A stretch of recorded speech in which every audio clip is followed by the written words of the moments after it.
We'll see if the stream chat shows up on the screen. It's been a long time since I've done this. I wanted to get back into the hang of it because I'm going to be doing it more regularly going forward because working on a new Dr. Bear book.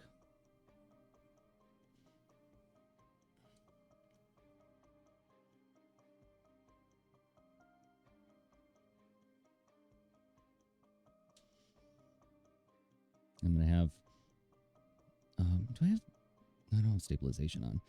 I have a lot of different parts of the process to share while I'm going. I mean, I can do the analog inks, or as I'm doing today, the digital pencils.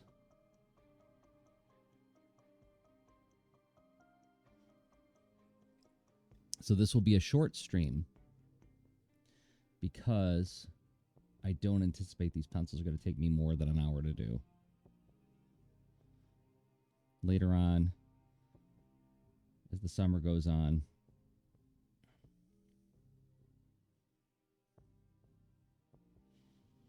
I will probably go for longer. Okay, so that's how I do that. Okay.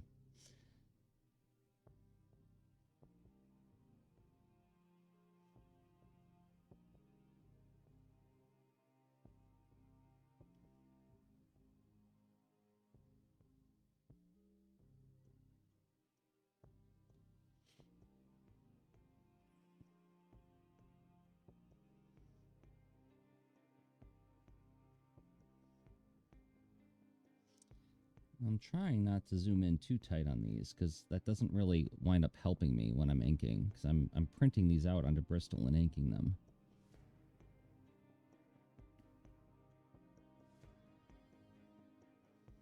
And usually if I zoom in too tight, when I print these out on the watercolor paper, which is roughly tabloid size, the details are so fine I can't read them. I can't see them. So why did I put all that effort into the pencils if it was making details that I wouldn't be able to ink?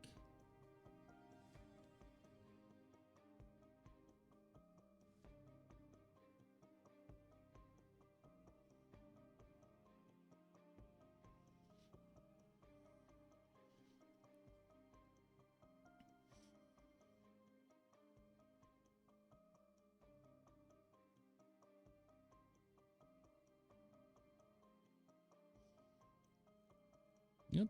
Spin around, spin around, spin around. Let's get our direct line tool.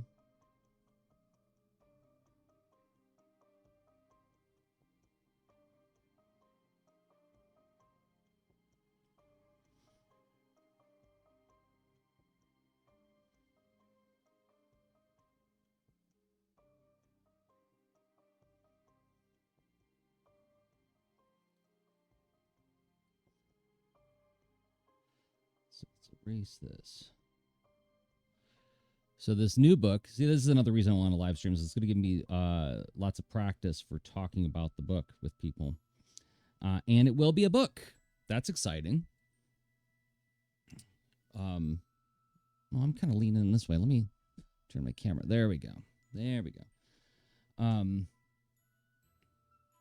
For the longest time, this story occurred to me in November of 2024, which at the time of this live stream was only like 6 or 7 months ago. 7 months ago. And at that time, I remember talking about this particular story as a new Dr. Bear story, but I didn't want to say the word book because I had no idea if it was going to be a book. But it's going to be a book. So it's going to be a webcomic that becomes a book.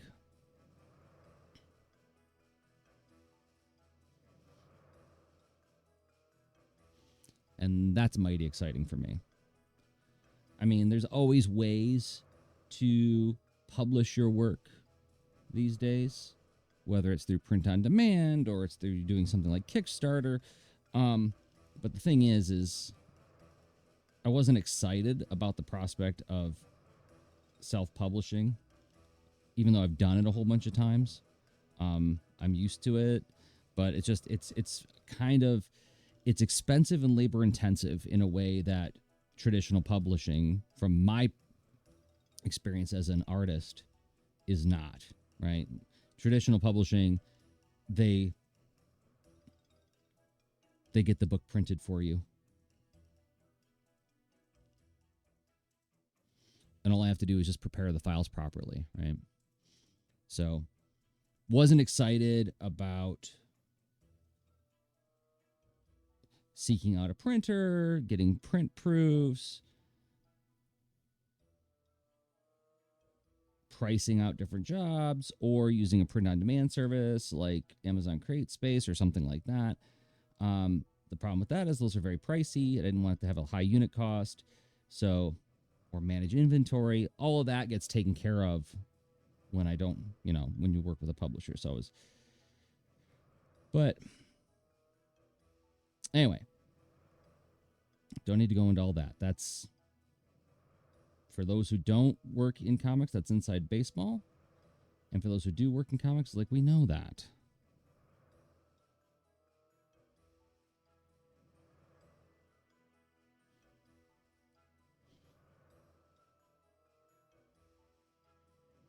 So I can talk about the story. So the story, like I said, it occurred to me, the idea came to me in November of 2024.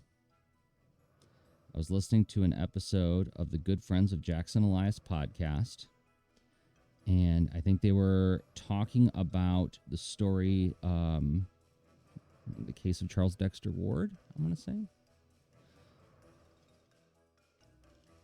And in the discussion, they started sort of, for context of the discussion, or for the context of their discussion about the book, they were talking about the Victorians' fascination with mummies. And I remember reading about that ages ago and hearing it from my wife, who, has a art history major, master's in museum studies, librarianship, and just this whole notion of like Victorians taking human remains and turning them into tea and pigments, right? And it's so morbid and fascinating, and I got thinking, like, what would my little object and cultural repatriation bear turned healer think about that? He would be appalled. He'd be horrified. And he'd want to bring those mummies to their proper rest in their proper home. I thought that would be a fun story. What if you did like a great train robbery with mummies? And that's what this book is. It's the case of the Mummy Express.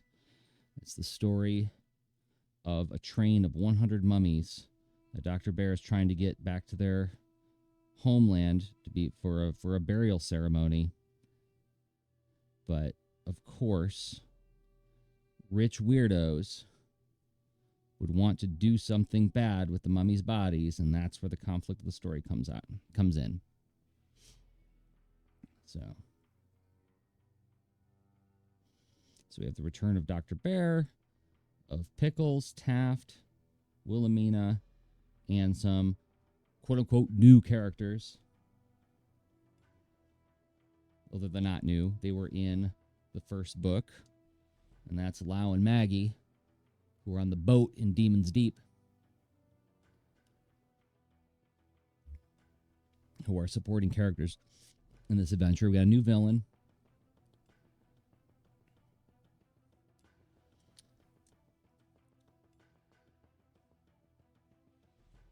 A bunch of new villains.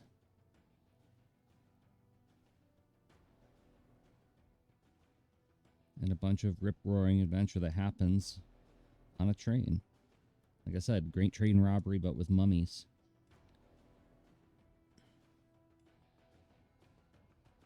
And we're not rooting for the bandits.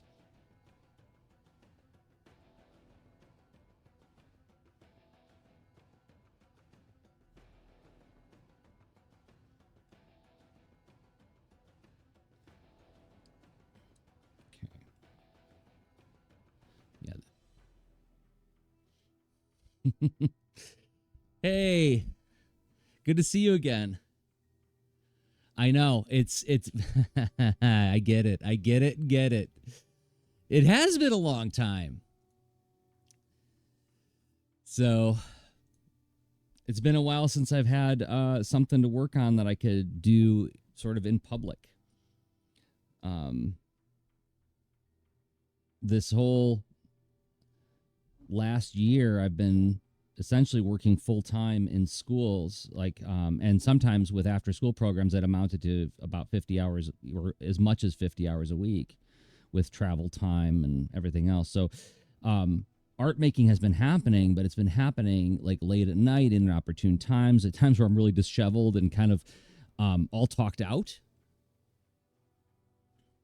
Oh, is this going on YouTube as well? I didn't even check if this was going on YouTube. Chat on Twitch is preferred because that's where I'm paying attention right now. I actually have the chat from Twitch open. I didn't check to see if this was simulcasting. It's been so long since I've opened up OBS and messed with it. I mean, this really was just like a chance for me to test drive my setup again before I start doing this regularly again. Because for the next year and change, I'm going to be doing this Dr. Bear story as a webcomic. And I'm going to be sharing a lot more of the process as I go.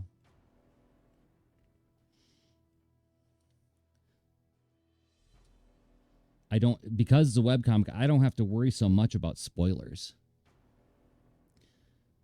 Because, I mean, the story is going to be revealed as I go. I don't have to, like, sit on the story for upwards of 2 years. Only sharing bits and pieces. Not too much. Not too much. Otherwise, people won't buy it. That kind of thing.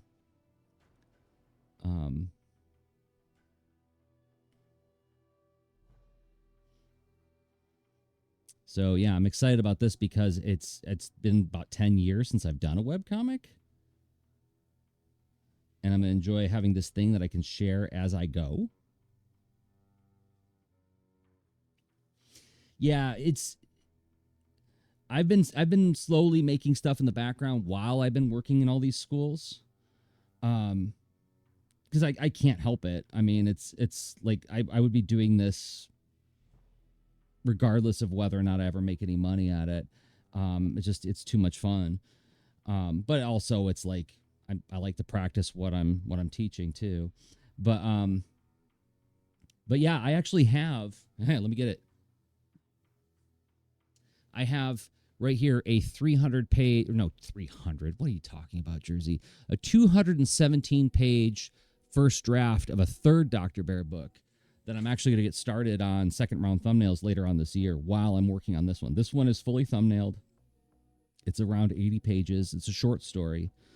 And I'm going to serialize it online, and then it's going to be collected in print. And according to the schedule I've made for myself, this should get me through updating through the end of next year, end of 2026. So there'll be weekly updates for people who subscribe to the mailing list. They'll get each batch of the month's pages before the month begins. But then anybody else who just doesn't want me in their inbox or can't support me on Patreon, they can just go to jdros.com and they can get the pages on a weekly basis. Oh my gosh, you bought 5 copies? Well, that was incredibly kind of you.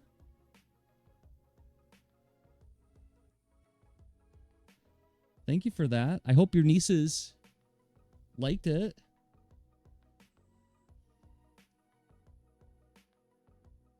And I hope it wasn't too scary, depending on the age of your nieces. That's the thing. Like my first thought whenever I hear like somebody got the book for a kid I'm like, gosh, I hope it didn't scare him too much because there is some kind of creepy imagery in there.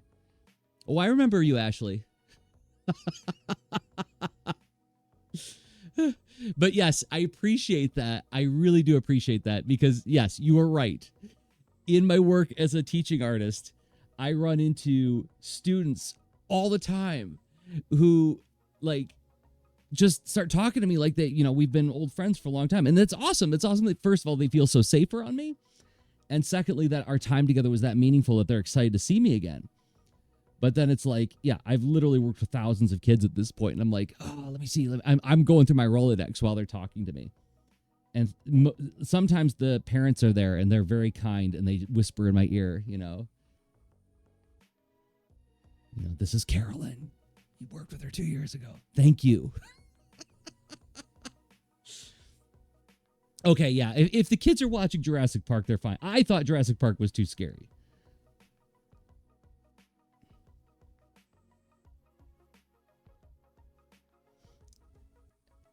And Ashley, I also remember that we talked about Transformers together on the 4 Million Years Later podcast. That's another thing I haven't done in a long time is podcasting. One of the side effects of this line of work of being a artist in residence is, man, oh man, it beats up this old introvert's heart. It costs me so much to do that. And the students are like, you're not an introvert, Mr. Droz. I'm like, yeah, I am. My default state is sitting in silence. I'm very practiced at talking to people. I can do it. I feel like I'm kind of good at it, but man, oh man, does it wear me out. And when I'm doing that for, 40 something hours a week, it really beats me up. And so the whole idea of podcasting while I was doing those residencies was just like, that ain't happening.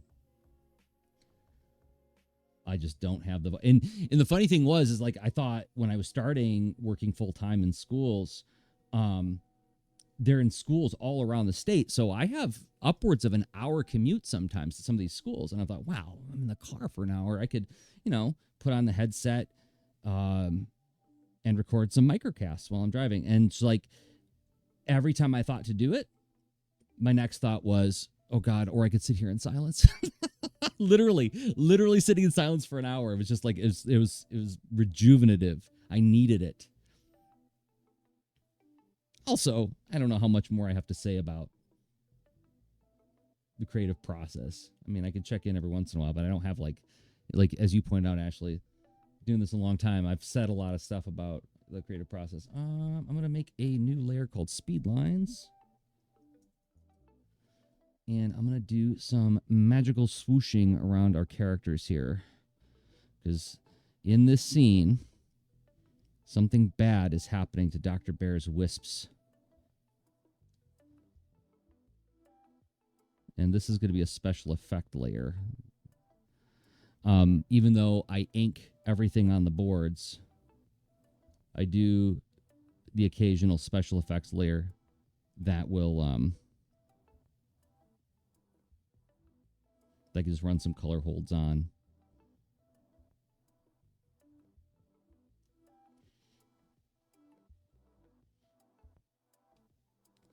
Yeah, my website's still going, and I mean, I'm still going to do the occasional microcasts here and there, but like the idea of doing a regular podcast is just like it comes up every once in a while in conversations with buddies.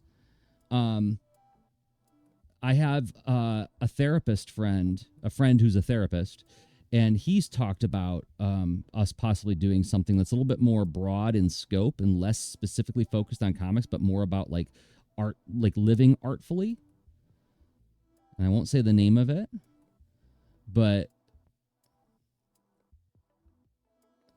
and it's an intriguing idea, and I think I have things to say about that because I think I have like some pretty big feelings about, like, especially in an age where AI is being promoted as this like replacement for the creative process, and I find that deeply insulting. I mean, aside from all the other problems with AI art, aside from all the other problems, like the thing that I find like just reprehensible is this idea that it's like, well, you don't want to go through the creative process, do you? Do you? Who wants to do that? Just type some things and it does it for you. Oh, life's so much better now. And I just feel like it's like they're saying you hate being a human, right? Like this thing that is like our fundamental birthright as a creature is like we're gonna offload that to machines. No, thank you. So like I have big feelings about that stuff. And I feel like I could possibly have some fun talking about that with friends. Oh my god, I got a different brush here. But just it's the whole thing about like, well, do I have the energy or the desire to spend that much time behind a microphone again? I don't know. Not right now. Right now, this is like where it's at for me. I like talking about these topics as they arise while I'm working on my art.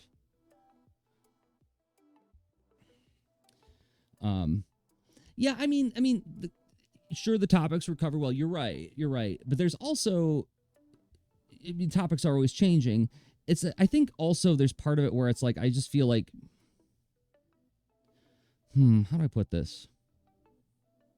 I don't feel like I can dust my hands and say like my job is done, you know. It's like, and it wasn't my job. It was something I did for fun with a friend, and we tried to make it into a business.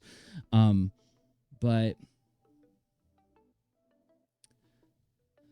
I just feel like I've moved into an even more introverted mode where I've always been hesitant to tell people how to live, and I've always been like very nervous about like, am I inadvertently doing that? Am I by saying this, am I in effect inviting people to live like me? I don't think I ever did that. I think it's too hardwired into me to not do that. But there's a quieter thing that's happened in me where I kind of want to do more standing back and observing. And if I do something that is more performance based, like a podcast, I'm so much more interested in doing something that interacts with people, like broadly speaking. What I mean is this, Ashley. Here's what I mean. And I think this has been cooking in me for a long time. I really don't like doing panels at comic conventions.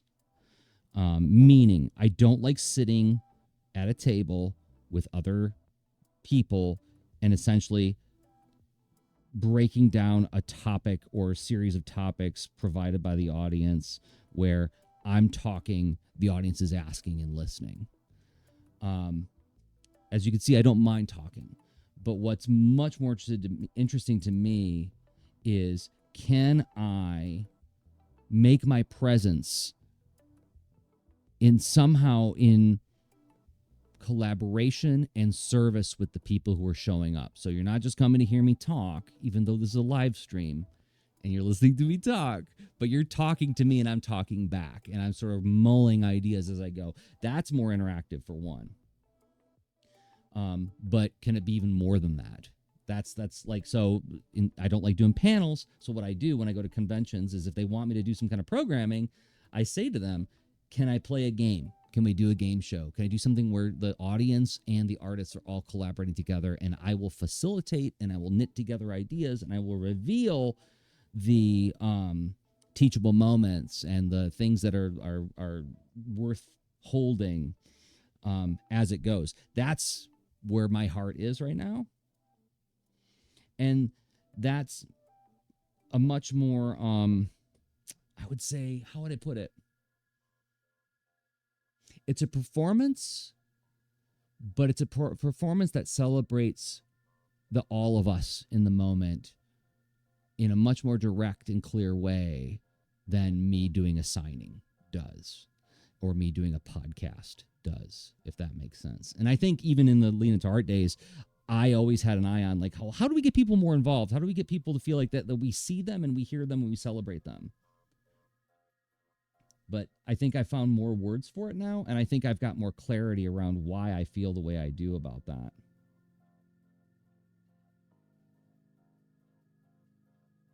And Lean Into Art was always meant to be a very interactive thing. Streamed live so people can interact with us while we did it, you know, that kind of thing. But I don't want to say that's run its course. I don't think podcasting has run its course. Obviously, it hasn't. But whenever a friend talks to me about doing something with podcasting or with audio, I respond with, I'm always willing to consider it, but what can we do that hasn't been that I haven't done yet that really celebrates the people listening or participating? Can we make them into participants somehow in a way that they want to participate? That's a long way of getting at why I'm kind of an obnoxious stick in the mud when it comes to doing audio projects.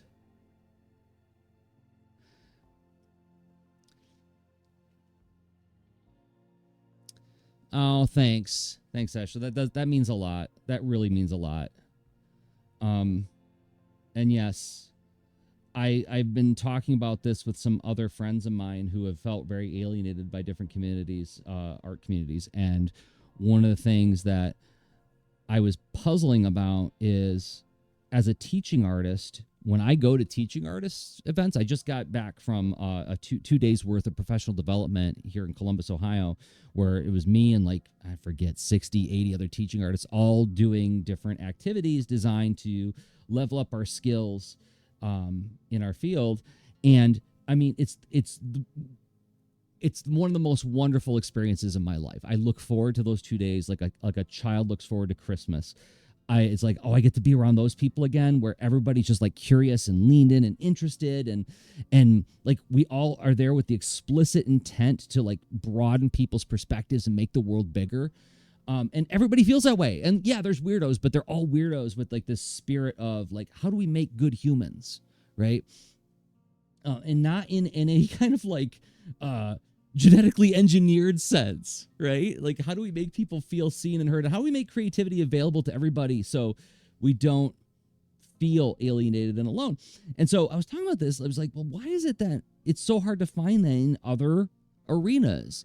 And a hypothesis that was pitched that I think has a lot of strength to it is there's something about performance that just invites a lot of weird energy, like theater groups, right? You hear about like catty theater drama in certain places, not always, but there's something about this idea of who's the star or who's trying to be the star. And also there's much more of, I think, a sort of, how would I put it?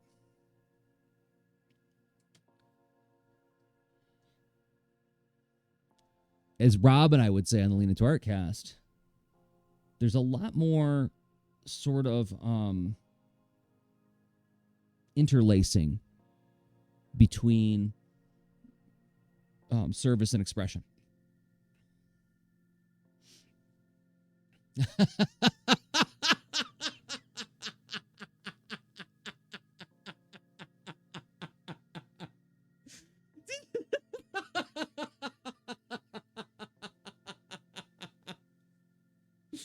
Oh my God.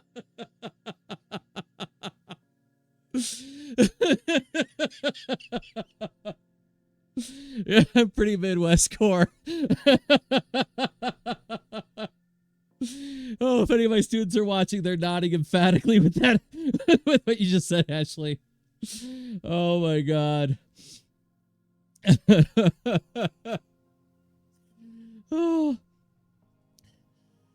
But yeah. So it's one of those things where I know I am absolutely stung by weird stuff that people are bringing to different art communities. It's the other thing is okay, here's the thing. My book, Dr. Bear and the Case of the Two-Faced Statue, I was processing a lot of past trauma in that book, and I won't say where and I won't say how. Meet me at a convention and get me talking private or semi-privately, and I'll go into it in more detail. But there's a lot of my own personal history that is explored in that book. And I'm not talking about Dr. Bear's inability to see people being hurt, although that certainly there's autobiographical elements to that.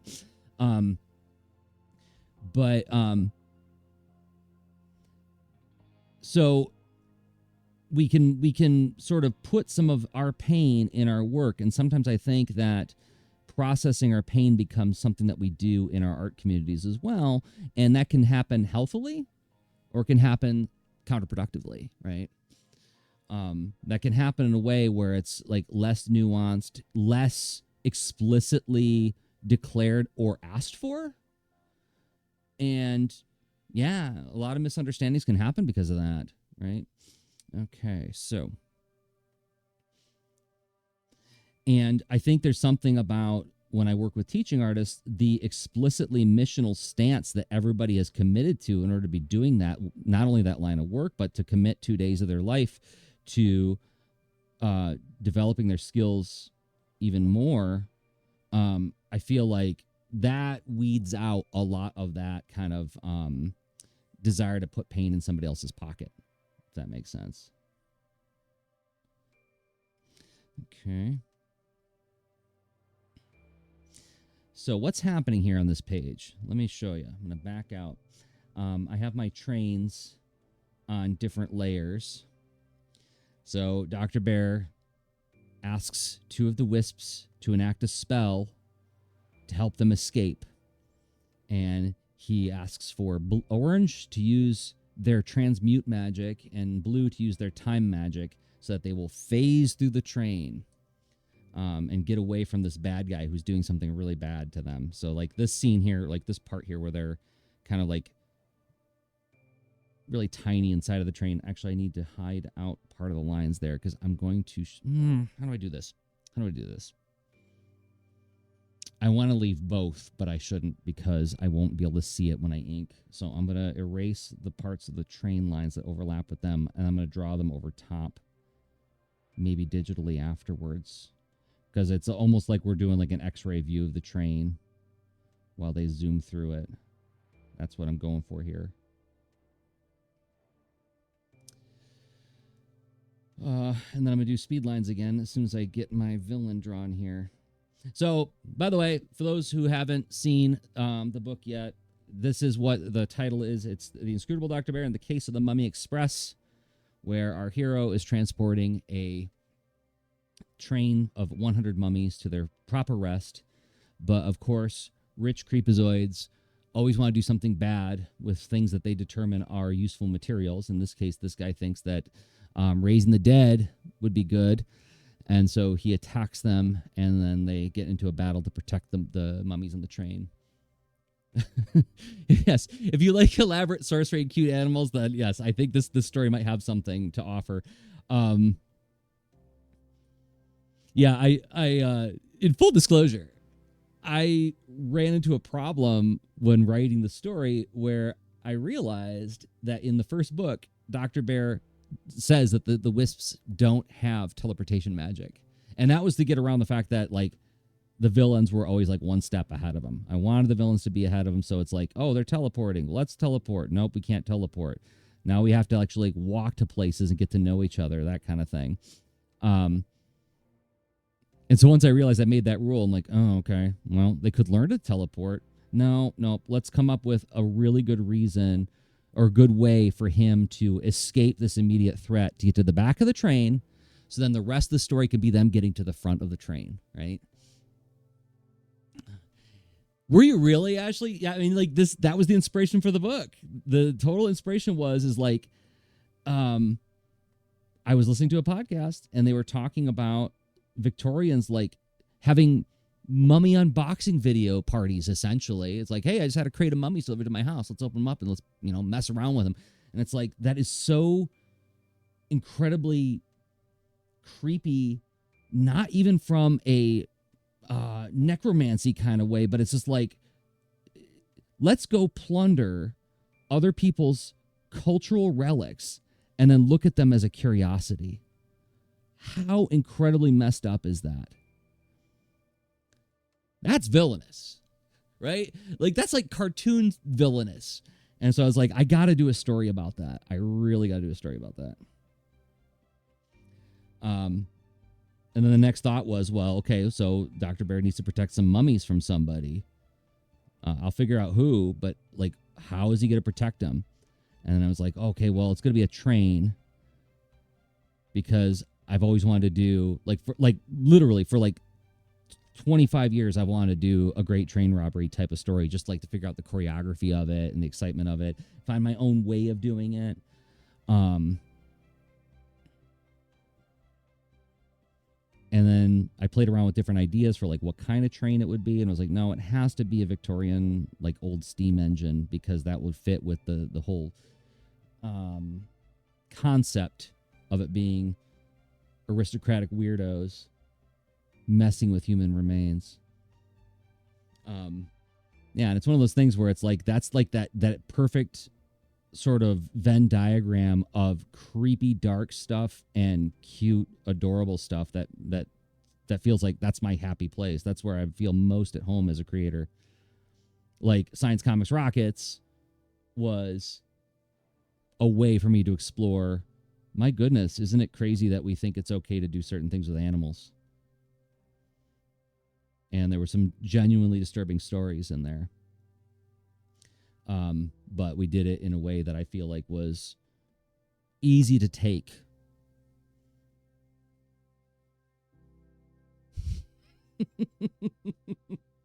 Archaeology iceberg info dump videos since it's June. I'm missing the connection. What does archaeology have to do with the month of June? Or are you just saying because it's the day that ends in Y? Going back to my speed lines layer. I'm going to get a new ruler. And let's get special ruler, parallel line. Let's hide my layers. Let's make... Okay. So now I'm going to, on my speed lines layer, I'm going to put some speed lines in that I will... it's June-Jurassic? This is news to me, actually. This is genuinely news to me. I believe you?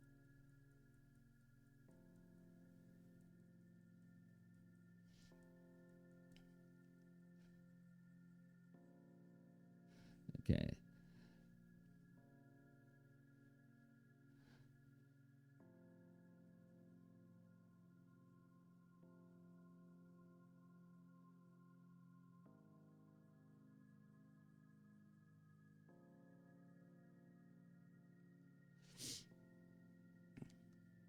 So yeah, so this is one of those things that I did with the first book as well. Is I do most of the inks analog, meaning I print them out onto 11 by 17, or rather 11 by 15 watercolor paper and ink them on the boards. But there are some effects that I continue to do digitally. You made June-Jurassic, okay. Oh, Kaijun. Now, what do you do with Kaiju? Just watching Kaiju films? Because I'm down for that. It's been a hot minute since I've watched Destroy All Monsters. Or Monster Zero. Or Rodan.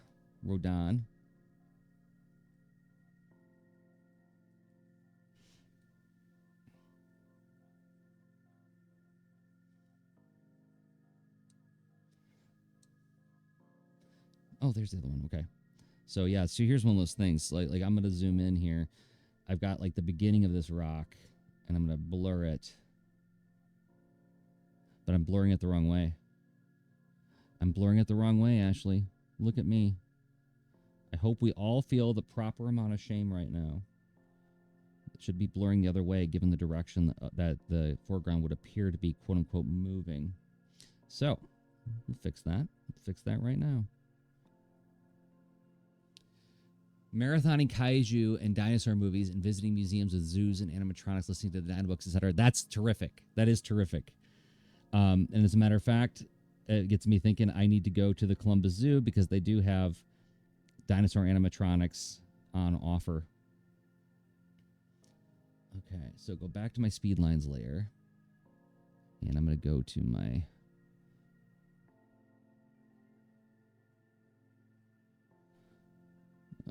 there we go. That's the direction that the blurring would happen.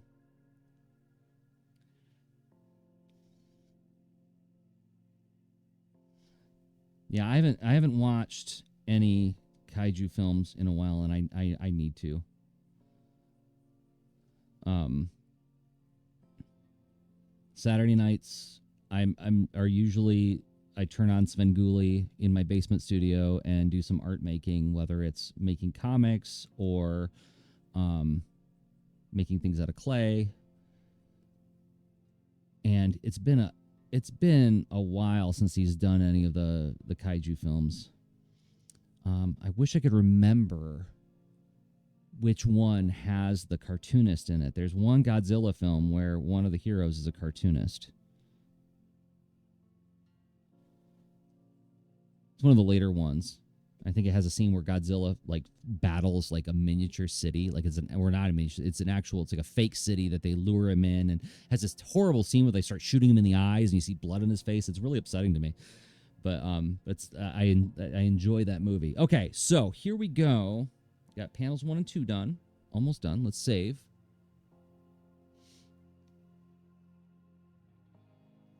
Doing good on time, given that I've spent about 40 minutes on this since I started the stream. So now I'm going to move to my final panel. Now, once again, here's the trick. The background's already drawn on a different layer. I'm just going to do the foreground elements and then mask out the parts of the background. How did I arrive at these backgrounds? If you haven't seen, I actually made 3D models of everything. And that's one of the ways I'm making this manageable for myself. Is I actually made a 3D model in Blender of even Dr. Bear's staff, but also the interior of the train, and then I just work over top of that, and then integrate those elements together afterwards, because the journey I went through when I came up with this idea of like, nope, the story has to be a great train robbery on a old-timey steam engine. The artist version of me said, ain't no way I'm drawing a steam engine over and over again in an 80-page story. So I was like, all right, well, we'll make it in Blender. Hey, Lauren, how painful was it to learn Blender? Not that bad. Not that bad. I mean, I'm not saying that I'm great at Blender, but I'm good enough to make a low poly model to import into Clip Studio Paint. Could I make game assets? No. I would be terrible at it. But the other thing I'll encourage you to check out if you are interested in getting started is there's an app for the iPad called Forger by a company named Maxon. And it's the most intuitive, most similar to working with traditional ceramics or clay that I've ever found. And that's actually how I made Dr. Bear's staff, and I made a model of him himself. Like, so I know I've shown this on my blog, but I've actually like modeled and 3D printed models of Dr. Bear and Pickles. And those were made primarily in Forger on the iPad. But then you can export it as what's called an OBJ file, and then you can import that into Blender and do some extra tweaking and refining of it. The train I made entirely in Blender, and I can actually make... well, I know you've seen the images that I shared, like about like how I did this particular image, right? Like I just import the train, turn it into line art, and then draw over top of it.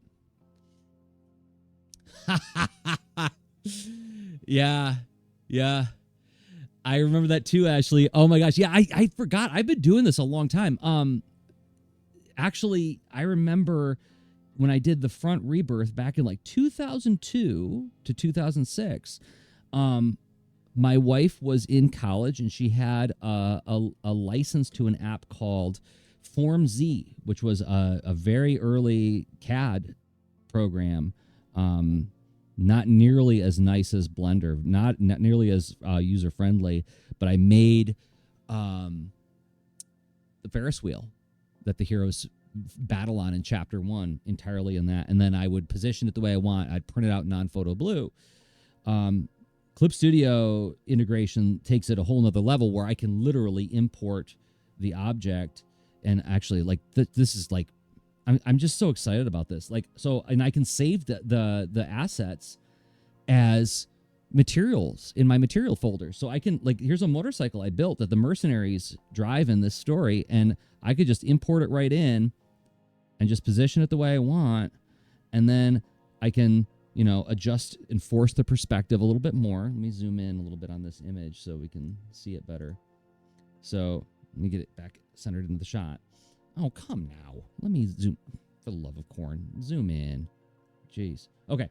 So then I could take this and I can, and even if you export it as an FBX file, I think, I can manipulate just different parts of the motorcycle too, right? So I can, position the wheel, and then I can go back to manipulating the whole object, get it the angle I want, and then check this out. This is bananas.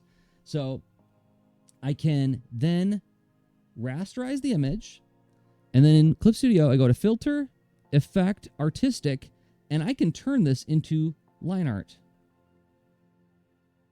right? And I mean, there's a little bit of fudging you have to do with it. But yeah.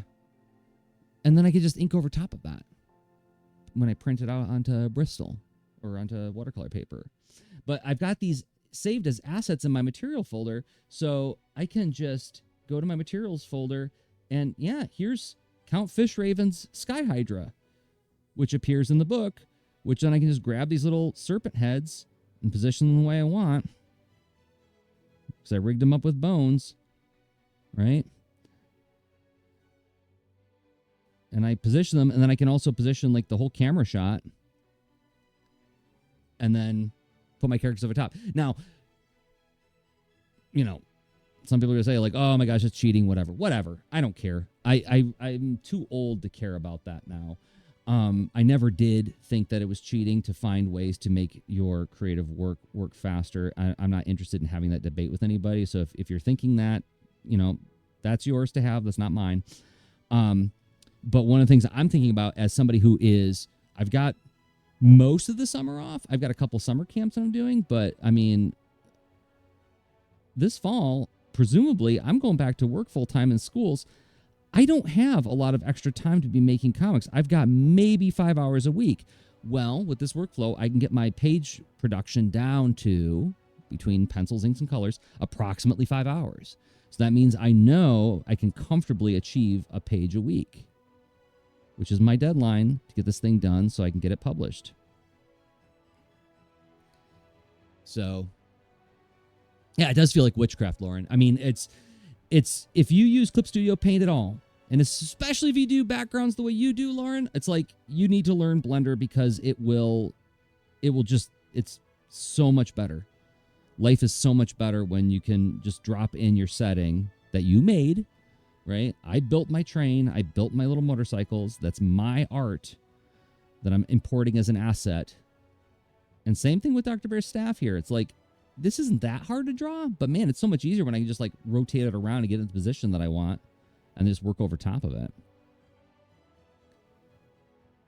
And I can just focus on the fun parts, like drawing the characters and their expressions and all that stuff.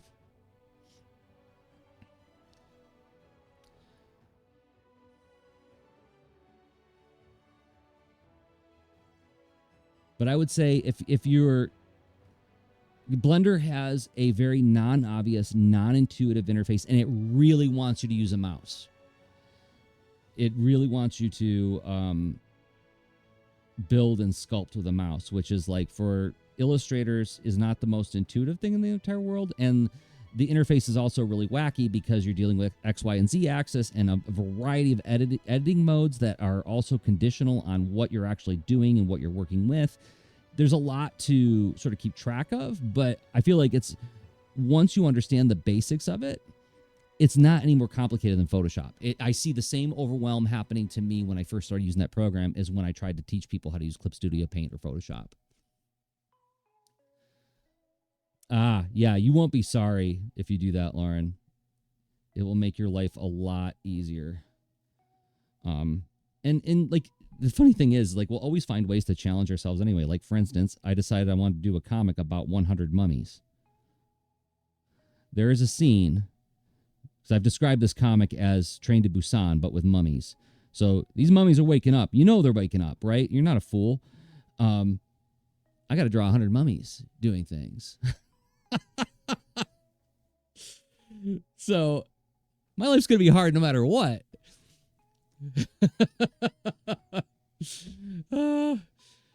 I mean, that's just the thing, though, Lauren, right? Like, that's what we do to ourselves. It's like we have like this sickness. Sure, I could do a story with one mummy, or I could do a story with 100 mummies. How cool will that look? And I mean, I thumbnailed it. It's a great looking sequence, even in thumbnail form, right? I know it's going to look terrific, and I'm going to be really glad I did it, but it's going to hurt to do it.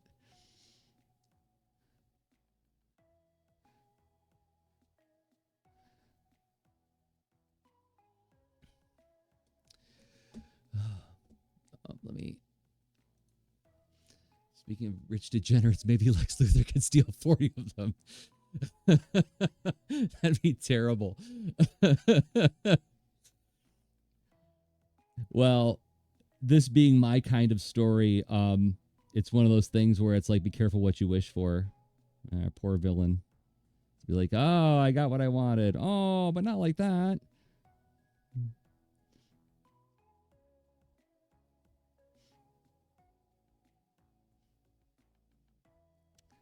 And also, it's cat mummies, so it's like extra pulling on my heartstrings. I don't want to see somebody do something bad with cats.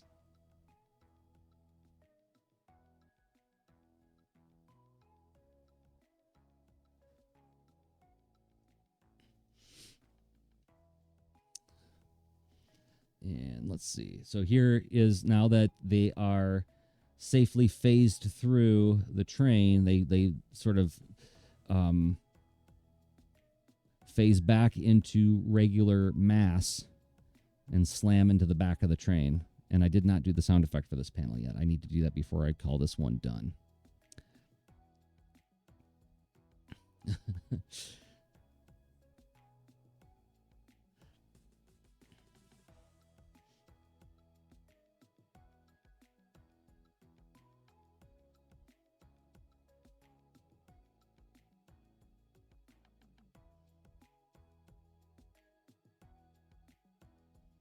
Yeah, so speaking of real cats, I mean, these are Lau and Maggie, who Lauren knew from back in the day.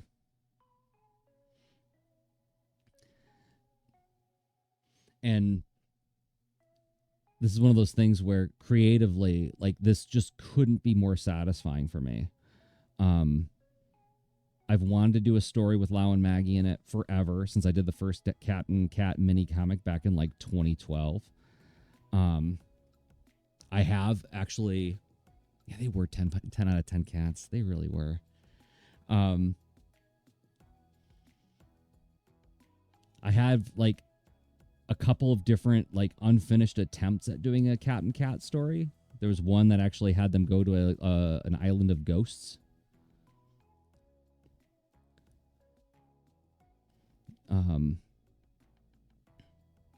And then I was glad that they got to be in the first Dr. Bear book, even as a cameo. But when I came up with the idea for this story of doing, you know, cat mummies, I was like, oh, there's an opportunity to bring them in, because there'll be something about the ceremony that requires a cat to be present. And they only know 2 cats that they met in the last story. Let's bring them in. There's my excuse to bring these 2 characters in that I just wanted to draw over and over again.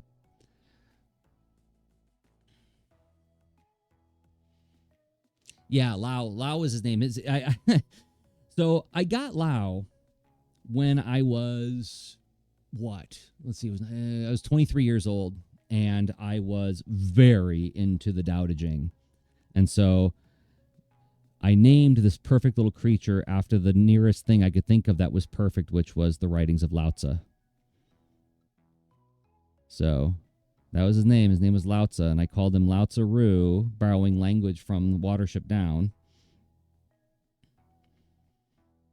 And Maggie, her full name is actually Magneto. I named her after the X-Men villain because she was the master of magnetism of my heart.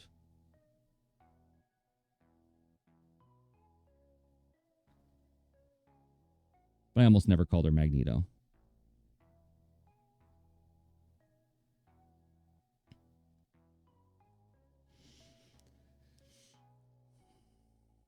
And yeah, Lau lived to be 19.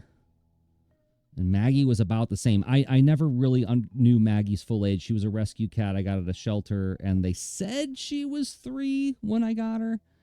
But I don't know. Hard to know. But I had her for 16 years.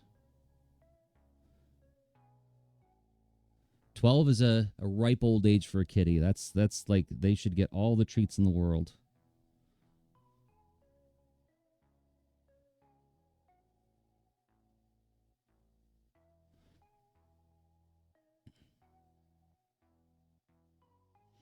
And now I have 4 cats, which is a lot of cats.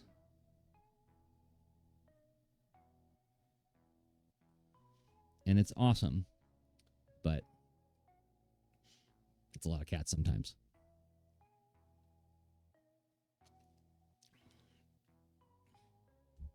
Yeah, long-lived happy kitties. That's the best. That's the best we can hope for, right?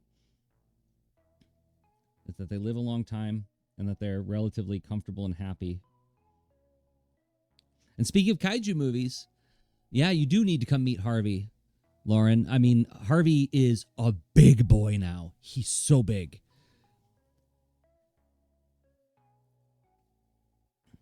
But he's still a little maniac. And all the other cats are just so sick and tired of him. He just chases everybody all the time. He's like, let's play. Like, no. I'm 6 now. I don't want to play.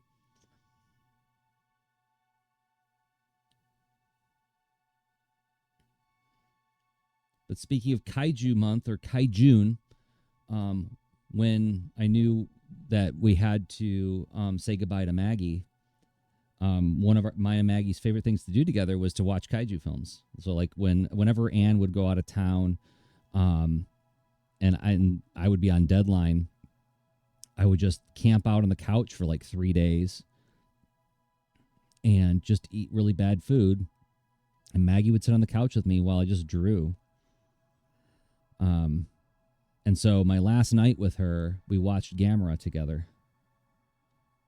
So to this day, I mean, that movie always makes me think of that night, and I mean, it's bittersweet.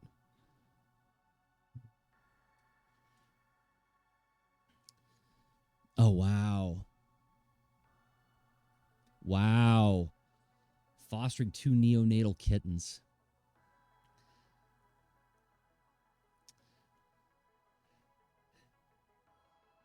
That's awesome. That's awesome that you're fostering.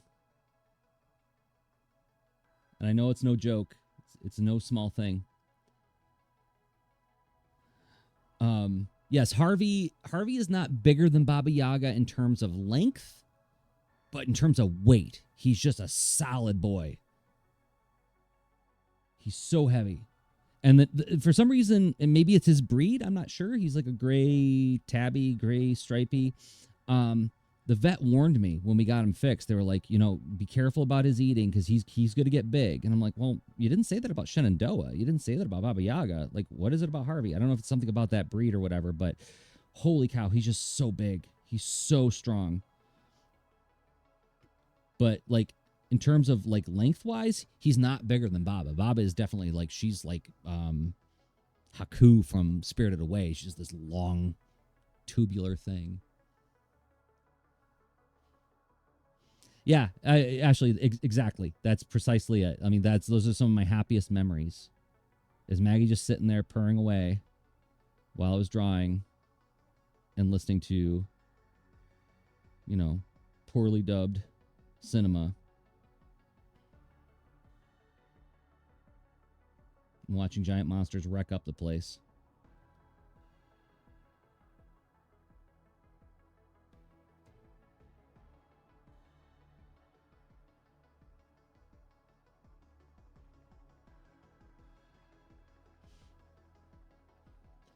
Wow, a Maine Coon mix. Yeah. Wow, that's amazing. Yeah, my calico, Martha, is so tiny compared to everybody else. Like, she weighs like, I don't know, like 4 pounds or something. She's so bitty. And like, it was so concerning. I went to the vet. I was like, is she okay? Like, is she sick or something? Why is she so small? Like, nope, some cats just eat just enough to live. Not Harvey. Harvey will eat everything.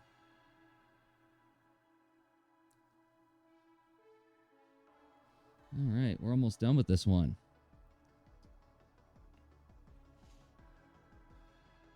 Yeah, Martha is like absurdly soft.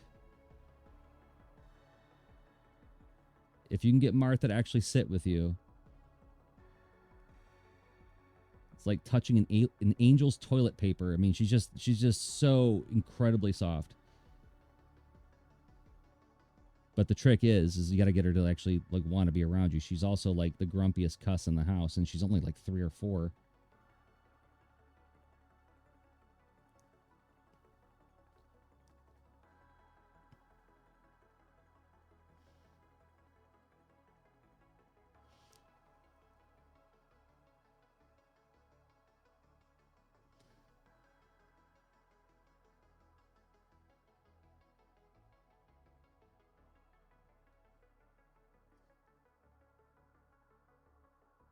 See, this page has already taken me a lot longer than the other ones, and I know it's because I've got all these mummies to draw.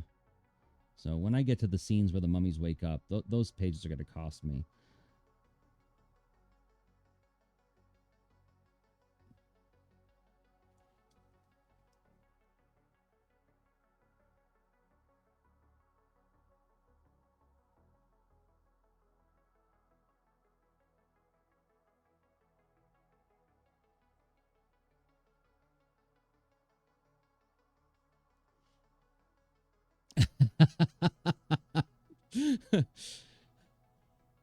It's a little bit of that. I mean, yes. And that's another reason I wanted to, like, in an unannounced way, break out the live stream, because I wanted to get practice at this idea of like talking while I'm drawing again. Now, why is there not? Let me turn on the background for this layer. Okay, so I just need to. Yeah, so this might make the scene make more sense with the background in there. It's like I'm drawing the curtains on this train. I did not put the curtains in the 3D model.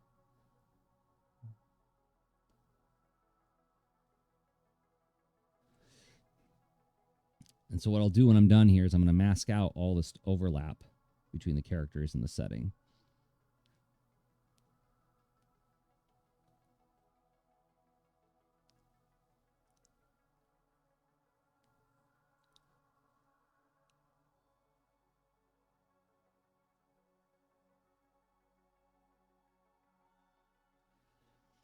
But then the other thing that I'm doing with Blender is, and I don't know if I've shown these publicly all that much, but there is on Captain Lau's neck this ceremonial figurine which figures into the plot of the story, and I've actually made a 3D model of that. And with that 3D model in my 3D printer, I've made slab molds for clay. So I'm making figurines of the ceremonial dolls that appear in this story that I'm going to be putting on my Etsy store around the time that these pages go live.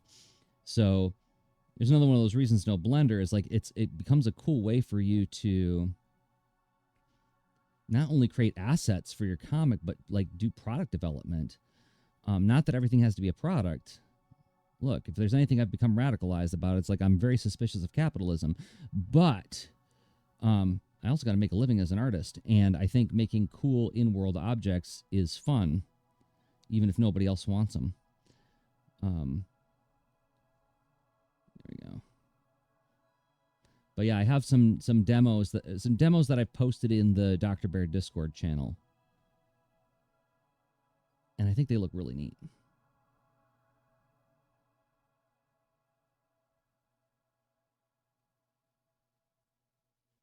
Okay, let's erase some stuff, and I think we're just about done here. Go to my mask on this layer, just quickly, and actually I could do a much faster job of it if I do this. I'll hide the layer, and then I will hide my roughs, and I'm going to go to the pencils, and we'll just try this real fast. Selection tool, making sure that I'm selecting all layers.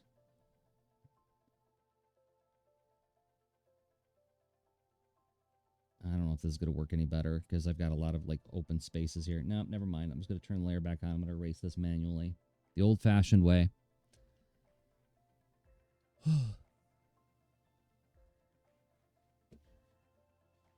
Should everything be a product, Joseph? Should everything? No, it should not.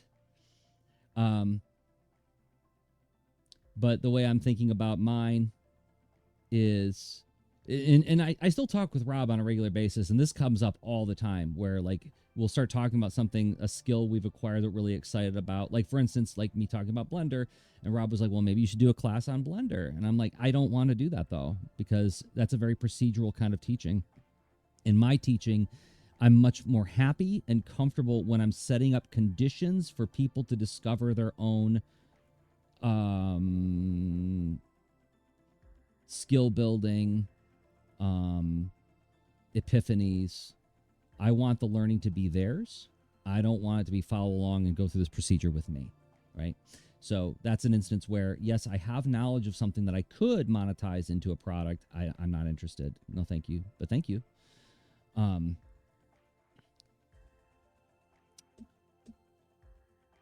hello.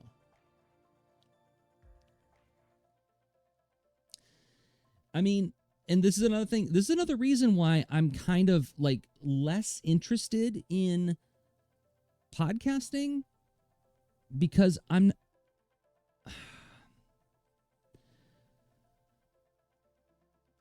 am not going to talk poorly about or denigrate anybody who's doing how-to content. It's not something I'm interested in doing. And if I were to do a podcast again, it would be, how can I use my voice to advocate for leading a creative life, even if it doesn't turn into a product or any kind of income? Because the thing that I think I'm very angry about right now is this notion of like everything has to be like, well, if you can't make a living from it, you shouldn't do it. I had the honor of being invited to lead or participate in some legislative meetings with our local state government. I was meeting with state senators to advocate for arts funding. And one of the senators said something, I think he meant well. And he was trying to pay me a compliment, but he did the whole thing where he's like, well, I'm not a creative person. You would know about this more than me. And I was like, well, if I could disagree with you for a moment, Senator, I said, like the arenas you move in and the humanity you have to navigate as you negotiate with fellow, legislators, and having to do the storytelling and the sort of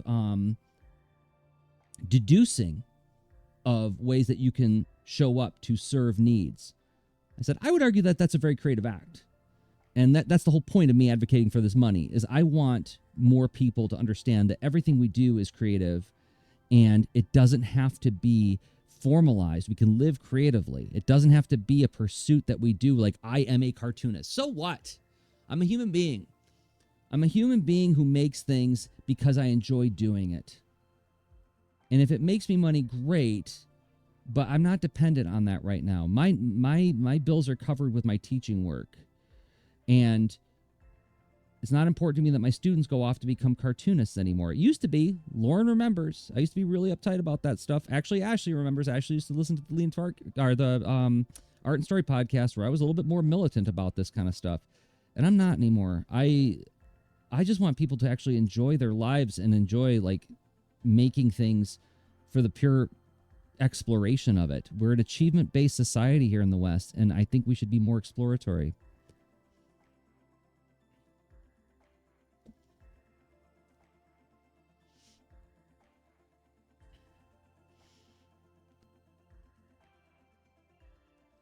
So if I were to do a podcast about that, or if I were to do a podcast again, it would be about that. But then, okay, but here's the thing. Making it a podcast creates like kind of a formal aspect to it that I'm not crazy about. Or it invites that idea that it has to be formal in some way. Not super interested in that. No thanks. Now that is, okay, that's the door here. Gotta block all this out.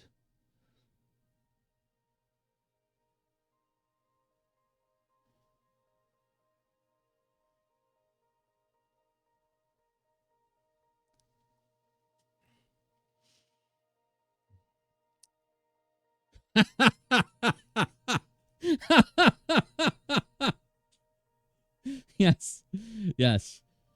My students paid me the greatest compliment I've ever received when they told me this year that I show up with drunk old aunt energy. And I was like, bless you for saying that, man. And that is an achievement for me. I'm glad you didn't say uncle. Drunk old uncle has a different energy to it. Aunt means that you trust me a little bit more, but also that, I'm not with the program. I'm not entirely with the program. And one of the things I love about my current line of work is the informality of it. The fact that I can be a little bit of a subversive agent and subvert in the right way. Where I'm getting the kids to realize that not everything has to be achievement based, and that doing something for the sake of exploration is itself rewarding. And yes, you want to achieve and everything, so you can get all the different scholarships and all that stuff. Yes, of course, but that's not it. That's not all of it.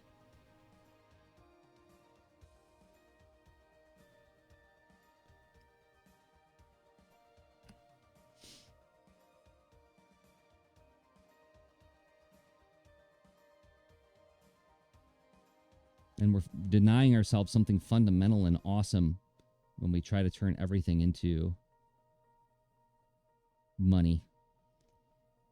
I can also make little figurines of my cats just because it brings me joy to make them.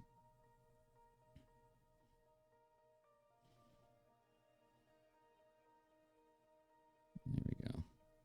Almost there.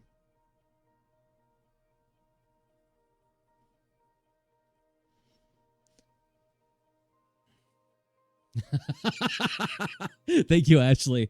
I mean, this is one of those things where it's like, as a child, I remember looking at Girl Scouts and Brownies with this a real pang of envy. Like, wow, there's something about what they're doing that I just think is so cool, and I wish I could be part of it. But gender norms, I don't get to. And I know we're living in a different world now, thank goodness. But it was the early '80s. And I feel the same way about like older women now, where I'm like, oh, they've got this witchy energy. They're so cool. I wish I could be cool like that. So I appreciate that.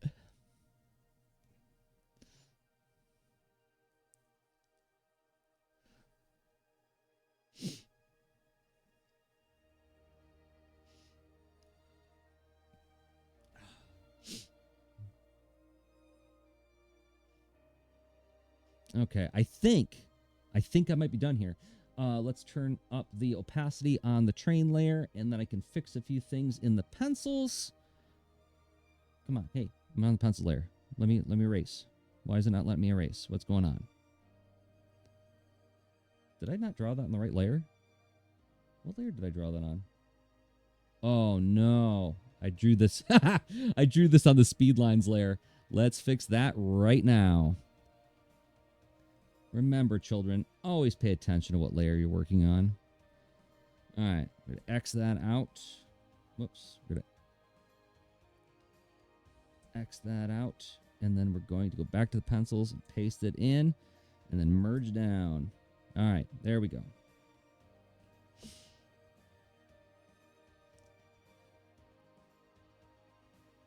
Okay. And a couple more places where I got to do a little erasing to clean it up. Clean up the overlaps. So I can make sense of this mess when I ink it.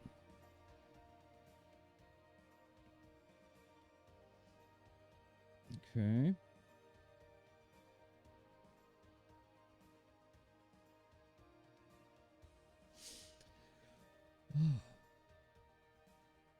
And then I gotta do a sound effect and some speed lines here. Whoops, we zoomed all the way out.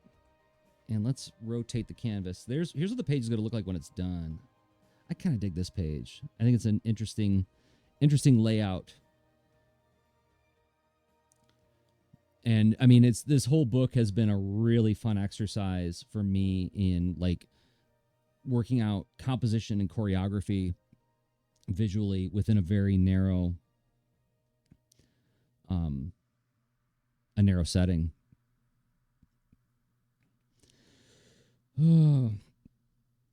Okay. All right. So let's first work out the sound effect, which I'm going to do as a BN. And then I'm going to make this layer have an outline in it. And I'm going to get white ink, and I'm going to get a thick brush. And I'm also going to turn the canvas back right set up so I put the sound effect properly oriented.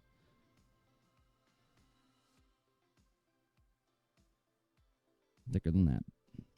Let's go a little thicker. There we go. And get my regular brush back. And I'll put the speed lines in, and this panel, or this page, is just about done. Go on my speed lines layer. And let's turn our ruler back on. Let's get a... What kind of ruler do I want? In Clip Studio, you have special rulers. I'm going to choose the radial line ruler.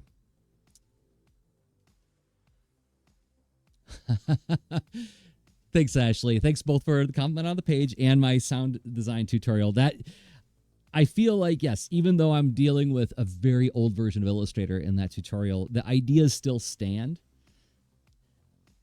that I explore in there. And yeah, my poor students, they get to hear it a lot from me. There we go. Okay. So let's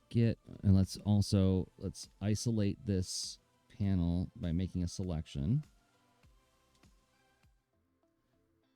And let's do a few speed lines. Whoops. Get the right brush, bro. So here's a cool brush I found for Clip Studio, and it is in their materials folder. It's called Freehand Line, and it's kind of a fixed width, or not a fixed width. It's kind of a marker tool, but they put a little bit of rough texture on the edge of it. And they also set it so that it introduces a little bit of wobble in it, which I want because I freehand all of my background inks, or all of my inks. I don't use a ruler at all when I'm inking. And so this I'm using a ruler with, so I want the line to replicate the kind of irregularity that I've introduced with my the rest of my inking.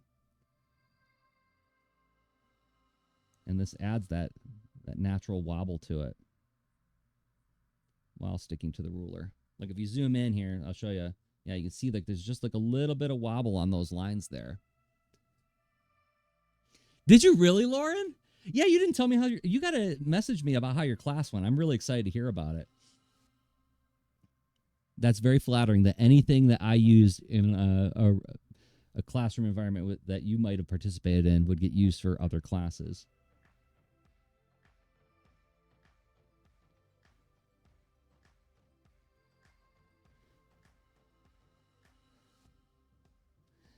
This came up when I was at the professional development conference. Like there were some teaching artists there who there's more cartoonists joining the roster, which I'm excited about.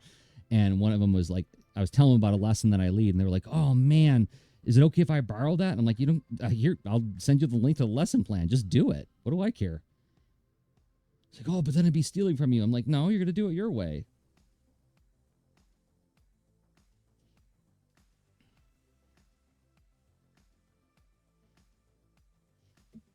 Okay. Now, obviously, I'm going to use color holds and a variety of other techniques to integrate these speed lines so that it won't be quite as visually messy at the end. But there's the finished page. I'm going to save now. And I'll pull up, just as we finish up here, I'm going to I'll pull up, here's page 1 of the story that drops beginning of next month.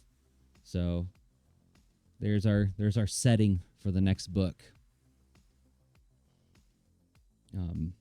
And I don't know if the name ever gets spoken in the book, but it's on the map in the first Dr. Bear book. This is the Pierogi Mountains, which are just west of the Cat Grasslands. Not that I'm keeping like a really tight leash on like the world building of this, because I don't want to let myself get all Tolkien about it.